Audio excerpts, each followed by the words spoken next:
Los países bálticos se encuentran urgentemente en la línea de fuego. Putin esperó el momento oportuno y apostó todo. Un paso decisivo contra Trump. Estados Unidos da una respuesta inmediata. Una alianza superpoderosa que aplastará a Moscú en un abrir y cerrar de ojos. China cambió de rumbo. Ucrania es ahora una prioridad. Un golpe bajo. Golpe de estado en el Kremlin. Los problemas han abrumado a Putin. La silla bajo él se tambalea y la revuelta irrumpe con fuerza. Impactante. Estonia se pone del lado de la dictadura. Una traidora en el centro de Europa. Ha sucedido. Armas nucleares listas para el lanzamiento. Se está preparando el lanzamiento. Su desenlace podría resultar inesperado para todos. Sobre todo esto en nuestro programa Punto Infernal. Ahora hay sangre en el Báltico. Putin lo hizo. La OTAN se encuentra en una situación difícil.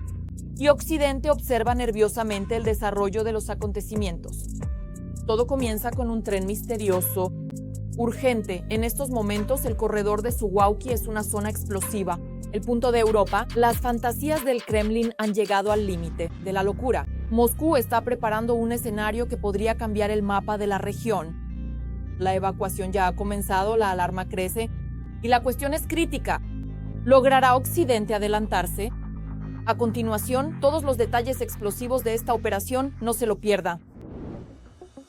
Los representantes de los países de la OTAN, especialmente en Europa, especialmente en los países pequeños, deben ser plenamente conscientes de con qué están jugando. Después de Ucrania, los países bálticos. Cuando a los rusos simplemente los expulsan al otro lado de la frontera, ¿entienden? Son cosas muy serias que afectan directamente la seguridad de nuestro país. Vladimir Putin es una amenaza para la seguridad no solo de Ucrania, sino también de otros estados independientes. El Ministerio de Asuntos Exteriores de Letonia negó oficialmente el permiso de sobrevuelo del avión con Putin por su espacio aéreo. La decisión no es solo un gesto diplomático, es un recordatorio directo al Kremlin de que en el mundo civilizado, Putin es objeto de una orden de arresto de la Corte de la Haya. Y tras esto, inmediatamente, una nueva provocación del Kremlin. Aviones militares rusos violaron el espacio aéreo de Lituania. Para interceptarlos, se desplegaron cazas de la OTAN. Esto es una flagrante violación del derecho internacional y de la integridad territorial de Lituania. Esto una vez más confirma la importancia de reforzar la preparación de las fuerzas europeas de defensa antiaérea. Antes de esto, los cazas rusos se encontraban sobre Estonia. Otros 2 aviones de la Federación Rusa aparecieron sobre la plataforma petrolera Petru-Baltic en el Mar Báltico. Rusia intensificó las provocaciones contra los países de la OTAN en septiembre. El Kremlin utiliza sistemáticamente formas híbridas de agresión. En 3 meses, Rusia produce tanta munición como todos los países de la OTAN juntos en un año. Prevemos que el complejo militar industrial ruso producirá 1.500 tanques, 3.000 vehículos blindados y 200 misiles este año. Iskander. Y en tan solo 5 años, Rusia podría estar lista para entrar en guerra contra la OTAN. La conquista de Ucrania no es un objetivo para Putin, sino una etapa. En sus planes está la resurrección de la esfera de influencia soviética, donde la independencia de los vecinos es solo una confusión temporal. Malentendido. Aquellos países que pensaban que eran los menos amistosos, que tenían la mayor cantidad de reubicados, votaron por Putin con un 56,82%. En Estonia, 75,22%. En Letonia, 70,6%. Además de las provocaciones militares, los rusos llevan a cabo diversas... Los ciberataques son intentos maliciosos de acceder, dañar o robar información de sistemas informáticos, redes o dispositivos electrónicos, representando una amenaza importante en el mundo digital actual. Rusia puede inventar cientos de pretextos para una invasión. El Kremlin ya ha encontrado narrativas conocidas para los países bálticos para justificar su invasión.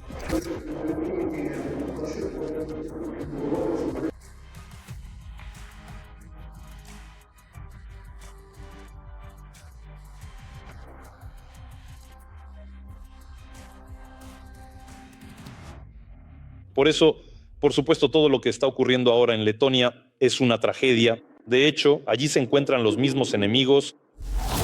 Ellos declaran abiertamente la liberación de los pueblos hermanos, la concesión de derechos y libertades adicionales, así como el apoyo a los rusoparlantes. Y ya hoy, en las narrativas de la propaganda del Kremlin, Narva suena como una ciudad donde los estonios oprimen activamente a los rusos. El idioma ruso no se enseña como tal, ni siquiera como opción. Y por eso cambio de trabajo, me paso a un gimnasio ortodoxo donde se preservan el idioma y la cultura rusos. El Kremlin ya ha trazado planes para aumentar la producción militar y desplegar tropas adicionales a lo largo de sus fronteras, escribe el Instituto para el Estudio de la Guerra. Los funcionarios del Kremlin siguen aplicando a los países bálticos las mismas narrativas que Rusia ha utilizado para justificar sus invasiones a las antiguas repúblicas soviéticas durante las últimas 3 décadas. El Kremlin sigue buscando fantasmas. El siguiente podría ser el tren de pasajeros Moscú-Kaliningrado que pasa por el territorio de Lituania. El Kremlin es perfectamente capaz de utilizarlo como pretexto para una invasión, supuestamente para rescatar a ciudadanos rusos pacíficos. No hay sensación de trilogía. Hay esperanzas, problemas. También pueden organizar una provocación en el corredor de Suwałki, en la frontera entre Lituania y Polonia.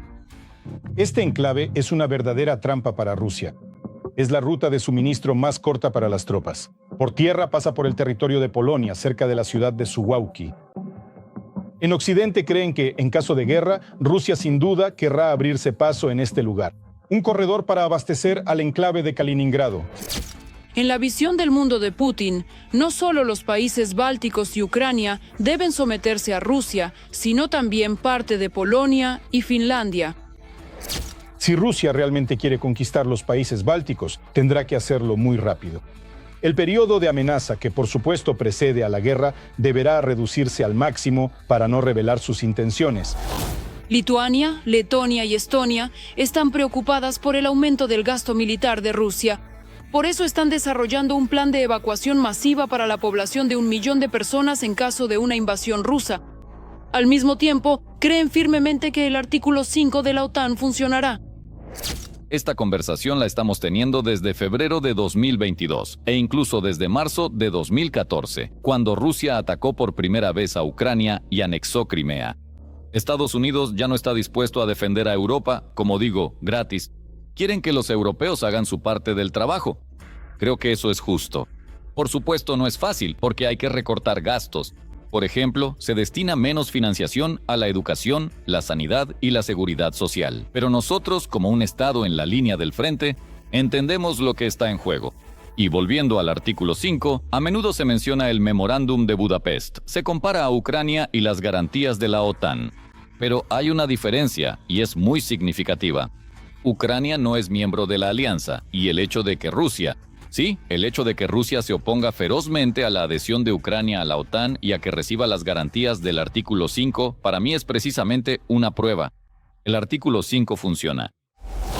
El escenario de un ataque inesperado al flanco oriental de la alianza deja de ser una fantasía y se convierte en una cuestión de tiempo y de la disposición de Occidente para responder. Letonia ha endurecido las normas de inmigración. Aquellos rusos que no aprobaron el examen porque no presentaron a tiempo los documentos para obtener el estatus de residente permanente de la Unión Europea en Letonia están obligados a abandonar el país. Además, a partir del 1 de noviembre estará prohibido realizar vuelos irregulares. El transporte de pasajeros en autobús desde Letonia hacia Rusia y Bielorrusia.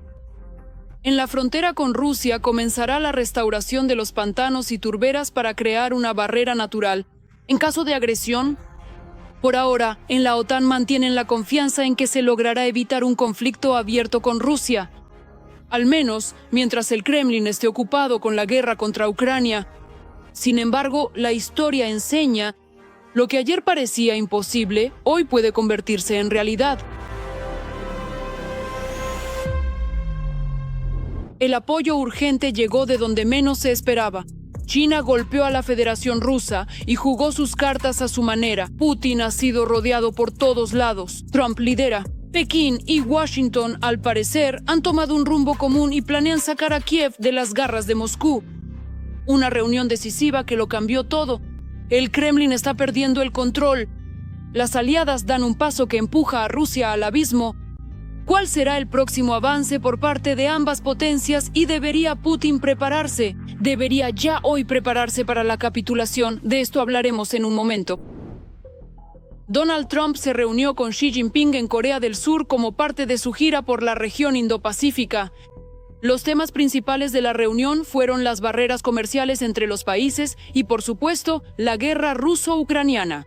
Pasaron a construir un vínculo de diálogo político más prolongado, lo cual, en principio, es un aspecto muy positivo de este encuentro. Como resultado de la reunión, las partes acordaron reducir del 20 al 10% la tarifa sobre productos chinos relacionados con el fentanilo, un opioide sintético.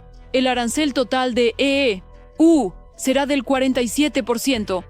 Las cuestiones fundamentales que están en la base del conflicto entre Estados Unidos y China no desaparecen. Y estos temas tan importantes como el destino de la isla de Taiwán y la posibilidad de imponer aranceles a los productos chinos.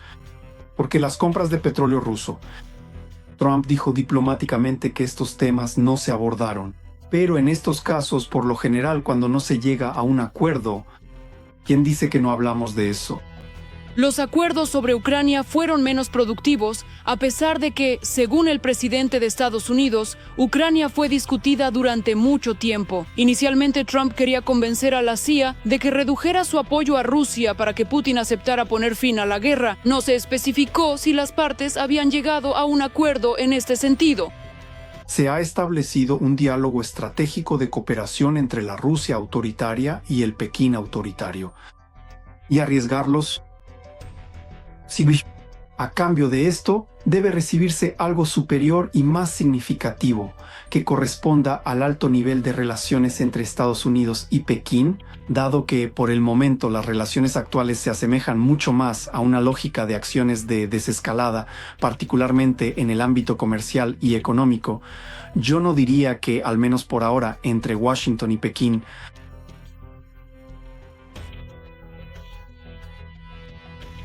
Donald Trump calificó la reunión con un 12 sobre 10.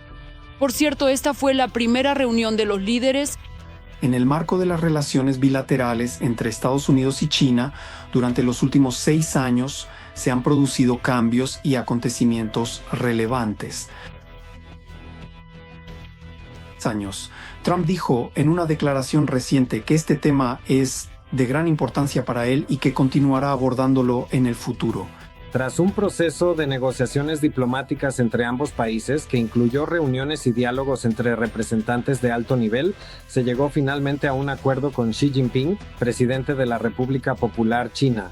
Este acuerdo representa un avance relevante en las relaciones bilaterales y abre la puerta a futuras colaboraciones en áreas de interés común. Sobre una visita a China en la primavera del próximo año. Después de esto, habrá una visita de respuesta del líder chino a Estados Unidos. De forma urgente, la guerra finalmente ha dejado a Rusia contra las cuerdas. El poder se le está escapando de las manos a Putin. Es una señal. El trono se ha tambaleado. Los levantamientos contra la dictadura estallaron con una explosión brillante. El video del dictador fue saboteado. El golpe final está a punto de ocurrir. Es un shock. Todos hablan de ello. El tiempo de Putin se ha acabado. El mando militar se está saliendo de control. Se ha puesto en marcha un proceso irreversible. Lo que construyó el dictador se está resquebrajando. Todos los detalles sobre esto en el reportaje. A continuación. Durante casi un cuarto de siglo, Vladimir Putin ha estado construyendo en Rusia un sistema de poder personal, un estado totalitario donde cualquier pensamiento disidente se castiga para cimentar el miedo y el régimen. Pero hoy ese monolito comienza a resquebrajarse. El dictador ruso teme de manera paranoica perder el control sobre Rusia. Como escribe The Telegraph, el habitante del búnker protege cuidadosamente su régimen de cualquier amenaza. Recientemente, el FSB acusó a Mikhail Yodorkovsky y a otros 22 miembros del Comité Antiguerra ruso de preparar un golpe de Estado. Según los servicios de inteligencia, la organización supuestamente planea una toma violenta del poder y el derrocamiento del orden constitucional. Esto nos indica que en el Kremlin hay paranoia. Putin busca enemigos para intentar fortalecer su régimen. John Herbst, director senior del Centro de Eurasia del Consejo Atlántico y ex embajador de Estados Unidos en Ucrania. Tras pasar 10 años en una prisión siberiana, Jodorkovsky fue liberado en 2013 y huyó a Europa, donde en 2022 fundó el Comité Antiguerra. En una entrevista para The Telegraph, declaró que las acusaciones del FSB reflejan el miedo del Kremlin al futuro y a la cuestión de la transferencia del poder. ¿Qué tenemos en Rusia? Un primer ministro que nadie eligió y que fue designado por Putin. Jueces designados por Putin, un parlamento cuyos escaños fueron ocupados como resultado de elecciones fraudulentas y en cuya legitimidad nadie cree. Mikhail Jodorkovsky, empresario y publicista ruso. No les importa en absoluto a los liberales que huyeron tras ser castrados. No tienen miedo, en absoluto. No se temen entre ellos. A los mismos depredadores, a los que te rodean y cada día te sonríen a la cara y te juran lealtad. A estos sí les temen. Y Putin lo sabe perfectamente. Y el caso de Prigozhin, incluso si fue un espectáculo, demostró perfectamente que nadie lo va a proteger. Ni la Guardia Nacional, ni la policía, ni los soldados rasos, ni los generales, a todos les da igual, a todos les importa un comino. Y por eso Putin tiene miedo. Y de hecho, el miedo se convierte en la palabra clave. El dictador está acorralado y la situación económica solo aumenta la ansiedad. El ministro de Economía de la Federación Rusa, Maxim Reshetnikov, admitió que el país está al borde de la recesión. El sistema bancario se asfixia por las deudas de las empresas de defensa. Según el analista de Harvard, McCraig Kennedy, se han otorgado $190,000 millones en créditos por parte de empresas del complejo militar industrial sin garantía, y ahora esa burbuja puede estallar en cualquier momento. Además, los drones ucranianos han destruido más de la mitad de las refinerías de petróleo rusas, sumiendo a la Federación Rusa en enormes colas. En las gasolineras hay escasez de combustible, y las nuevas sanciones por Akan solo han intensificado el golpe. Donald Trump impuso las restricciones más dolorosas desde el inicio de la guerra. Los gigantes Rosneft y Lukoil se vieron afectados por estas medidas. Ahora China e India están reduciendo la compra de petróleo ruso. Casi 3 millones de barriles diarios están en riesgo. Y junto con ellos la mitad de los ingresos del Kremlin. Pero Putin no solo teme las amenazas internas, sino también las externas. El dictador concentra más sistemas de defensa antiaérea cerca del Kremlin. Ya hay 5 niveles de defensa en la capital. De todas las regiones traen sistemas S-300 y S-400. Increíble, Europa está en shock. Estonia se ha convertido en el epicentro de una gran revelación.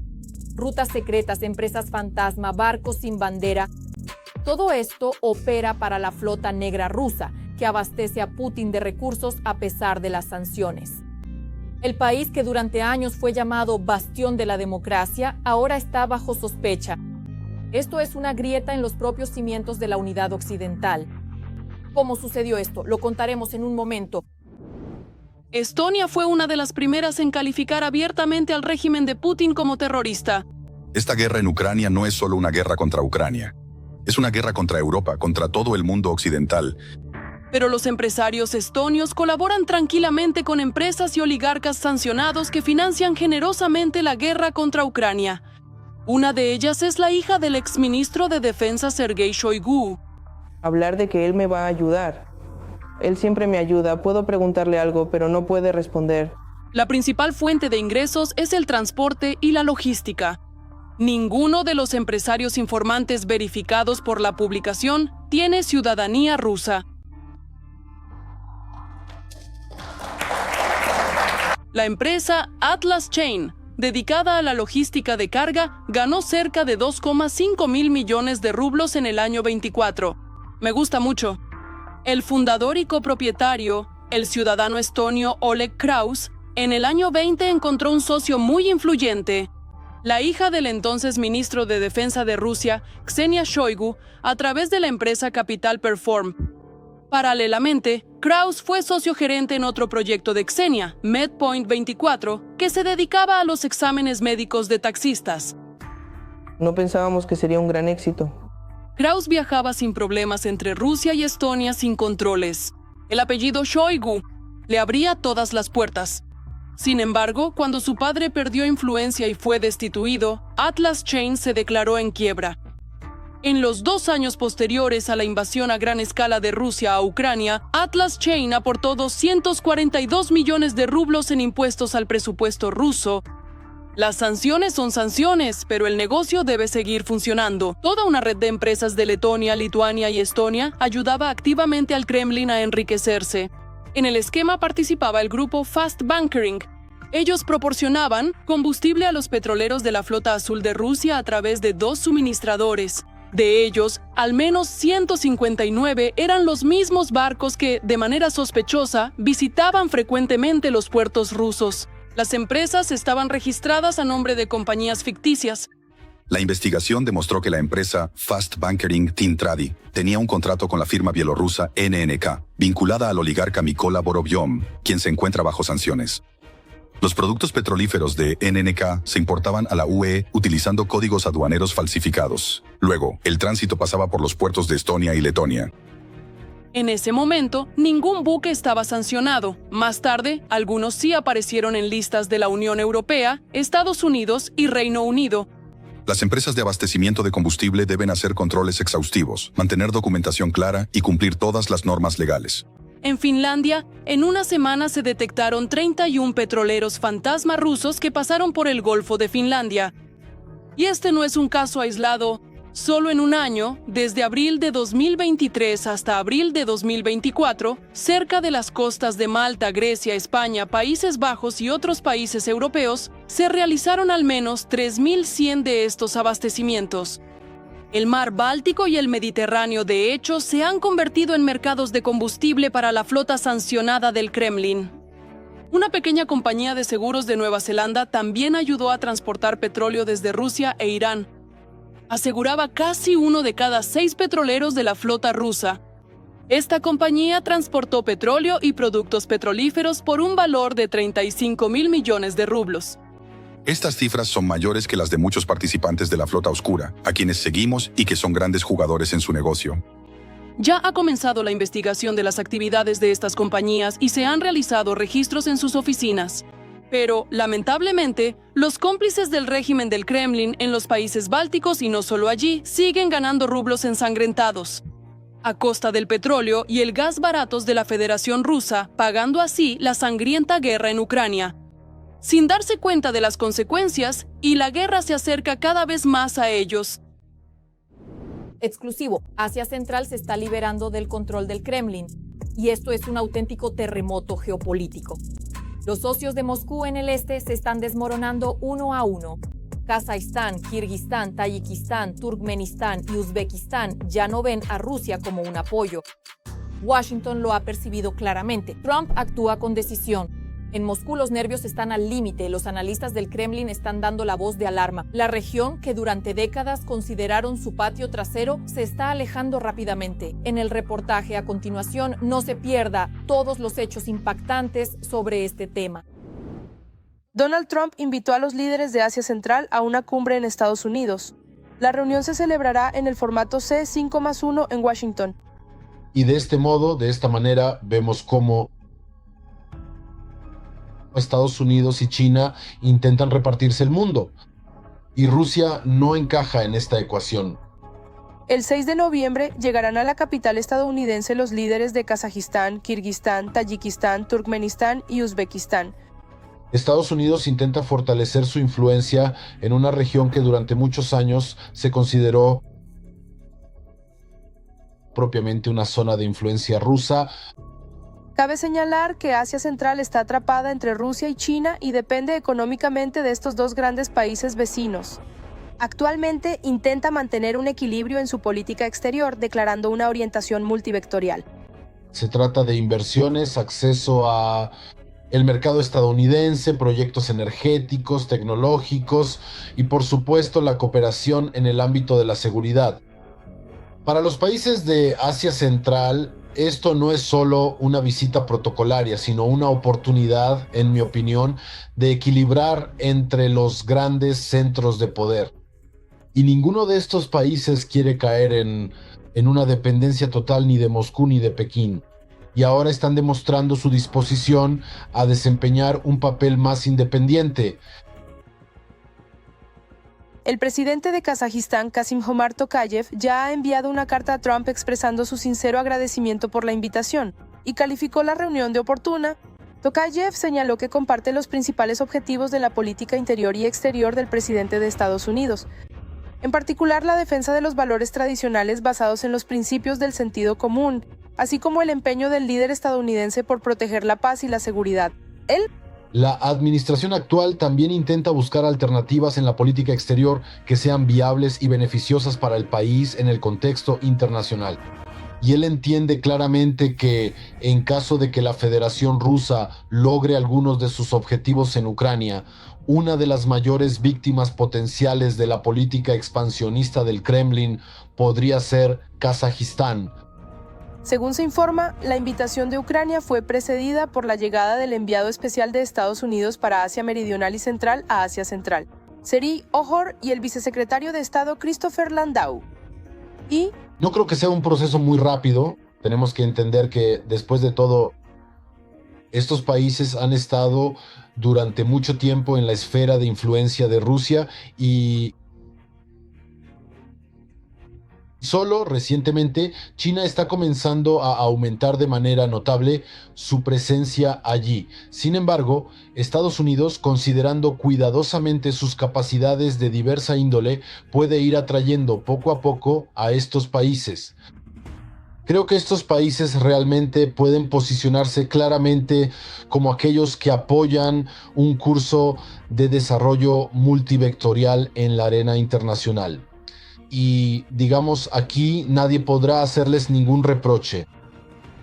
Esta semana, miembros del Congreso estadounidense instaron a Donald Trump a celebrar este año una cumbre con los líderes de los países de Asia Central para promover los objetivos estratégicos de Estados Unidos en la región, incluyendo la cooperación en materia de seguridad, los lazos económicos, el poder blando y la gobernanza eficaz. Este será el segundo encuentro en este formato. El primero tuvo lugar en 2023 en Nueva York, en el marco de la Asamblea General de la ONU. Ha vuelto a suceder. Apenas el mundo se relajó un poco, el Kremlin sacó de su polvoriento arsenal su juguete nuclear, el misil Burevestnik. En Washington ya la han apodado el Chernóbil volador. Esta arma es tan peligrosa que incluso representa una amenaza para la propia Rusia. El dictador intenta asustar a Occidente presionando el botón y agitando su as bajo la manga, pero el efecto ha sido el contrario. El miedo se volvió en su contra. En la Casa Blanca hubo una explosión de reacciones. Trump hizo inmediatamente una declaración contundente. No se pierda los primeros detalles a continuación. El Kremlin volvió a presumir de su superarma, otro análogo inexistente para intimidar y hacer propaganda. No hay suficiente gasolina. Las fábricas están ardiendo, el país está sumido en una crisis económica, etc. Y todos están intentando probar alguna superarma, algún tipo de su próximo invento revolucionario. Esta vez desplegaron el misil nuclear Burevestnik en el mundo blanco y lo hicieron personalmente. Putin dijo que supuestamente probaron este misil de crucero nuclear. Por supuesto, con éxito. Se trata de un sistema de cohetería único que nadie en el mundo posee. Además, recuerdo muy bien cuando anunciamos que estábamos desarrollando un ejército de ese tipo. En ese entonces, incluso especialistas de muy alto nivel y categoría me decían que el objetivo era bueno, digno, pero en la perspectiva histórica más cercana, irrealizable. Y ahora, las pruebas decisivas se han completado.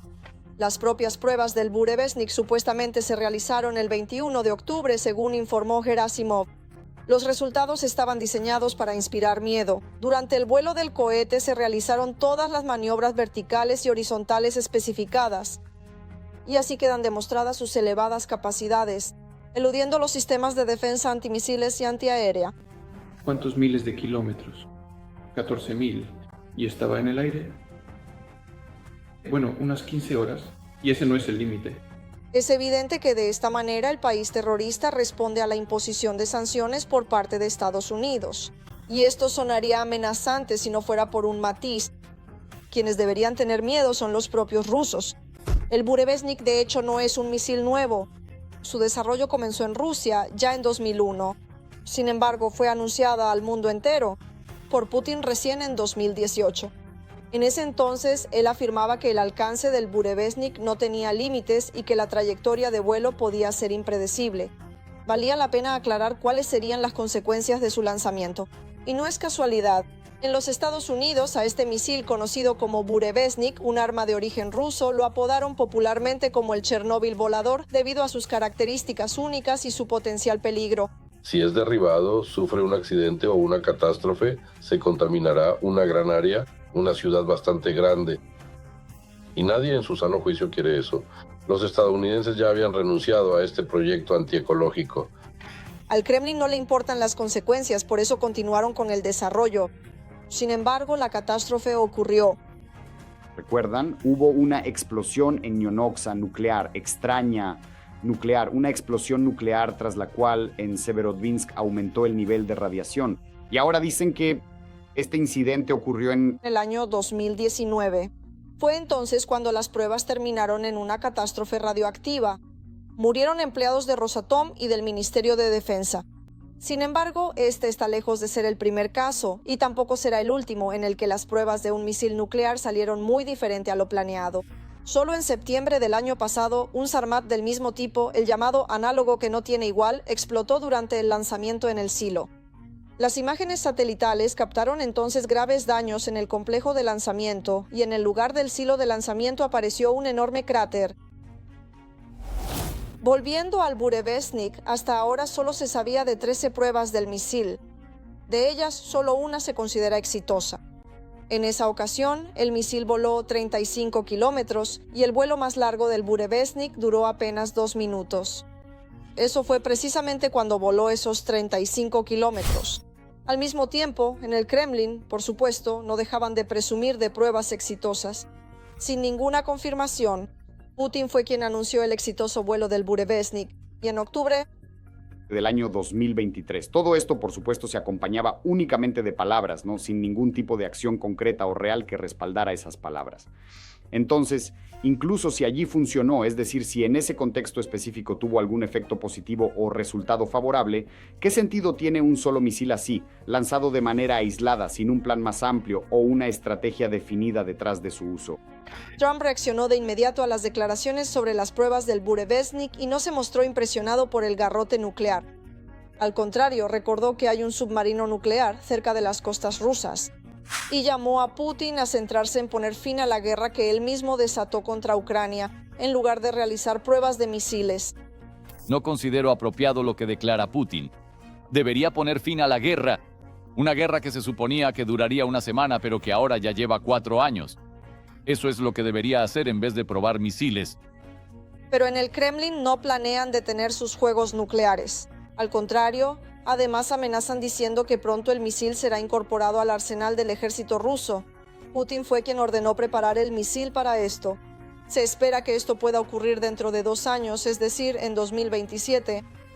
¿Pero hay algo que poner en servicio? Por ahora, eso es todo de mi parte. Con ustedes estuvo yo, Darina Hutskawo. Más noticias infernales en nuestra próxima emisión. Y mientras tanto, no olviden suscribirse y dar like. ¡Nos vemos!